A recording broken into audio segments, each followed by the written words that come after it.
Hello Keshabpur, ঘুরতে হবে ভরপুর। চলে আসলাম কেশবপুর। মাটির নিচের ইতিহাস, উপরে সবুজের ছায়া, রহস্যে ঘেরা এক প্রাচীন নাম ভরত ভায়না। কে গড়েছিল এই দেউল, কার ছিল এই রাজ্য? ইটের ফাঁকে লুকিয়ে আছে হাজার বছরের সাজ। রাজা ছিল নাকি ছিল কোনো এক হারানো সভ্যতার কাহিনী? চলুন আজকের ভিডিওতে সময়ের পর্দা সরিয়ে খুঁজে বের করি এই প্রাচীন দেউলের আসল ইতিহাস। হ্যালো বন্ধুরা, আমি নাহিয়ান। আজকে আবারও বেরিয়ে পড়েছি বাংলাদেশের মাটিতে ছড়িয়ে থাকা আমাদের প্রাচীন ইতিহাসের খোঁজে। আজকে আমার গন্তব্য যশোর জেলার কেশবপুর উপজেলার ভরত ভায়না। এটা হচ্ছে ভরত ভায়না, অর্থাৎ ভরত রাজার দেউল।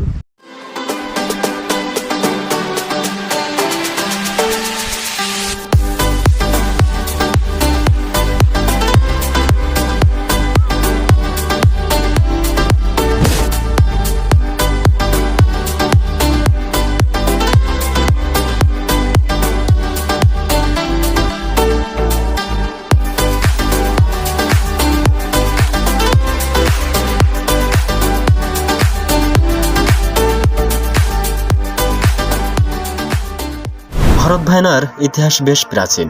স্থানীয় লোককথায় প্রচলিত আছে, একসময় এই এলাকায় ভরত রাজা নামে এক শাসক ছিলেন। তার নাম থেকেই এই স্থানের নাম হয়েছে ভরত ভায়না। তবে ভরত রাজা আসলে কে ছিলেন, তার পরিচয় কি ছিল, এ নিয়ে এখনো নিশ্চিত ঐতিহাসিক প্রমাণ পাওয়া যায়নি। প্রত্নতাত্ত্বিক গবেষণায় অবশ্য এই জায়গার গুরুত্ব অনেক বেশি।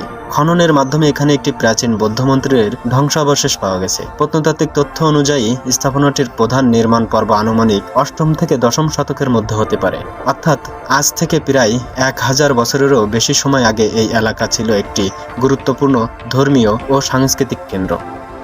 বন্ধুরা, আপনারা এখন যে জায়গাটা দেখছেন, একসময় কিন্তু এর অধিকাংশই মাটির নিচে চাপা পড়েছিল। প্রত্নতাত্ত্বিক অনুসন্ধান ও খননের মাধ্যমে ধীরে ধীরে বেরিয়ে আসে ইটের তৈরি বিভিন্ন স্থাপত্যের অংশ। 1923 সালেও এখানে প্রত্নতাত্ত্বিক অনুসন্ধানের তথ্য পাওয়া যায়।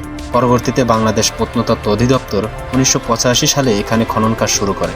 এরপর বিভিন্ন সময় আবারও খনন পরিচালিত হয়, আর সেই খননের মাধ্যমে সামনে আসে প্রাচীন এই স্থাপনার বিভিন্ন অংশ। ভাবতেই অবাক লাগে, আজ আমরা যে ইটগুলো দেখছি সেগুলো হয়তো এমন এক সময়ের সাক্ষী যখন এই অঞ্চলের মানুষের জীবনযাত্রা ছিল সম্পূর্ণ ভিন্ন। তখন ছিল না আধুনিক রাস্তা, ছিল না বিদ্যুৎ, ছিল না আজকের শহর। তারপরও মানুষ তৈরি করেছিল এত বিশাল স্থাপনা।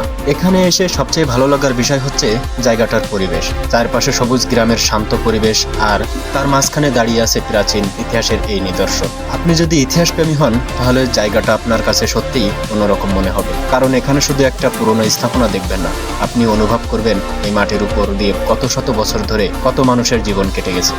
সময় সত্যিই অনেক কিছু বদলে দেয়। যে জায়গায় একসময় মানুষের আনাগোনা ছিল, ধর্মীয় কাণ্ড ছিল, হয়তো ছিল কোনো এক সমৃদ্ধ জনপদ, আজ সেখানে নীরবতা।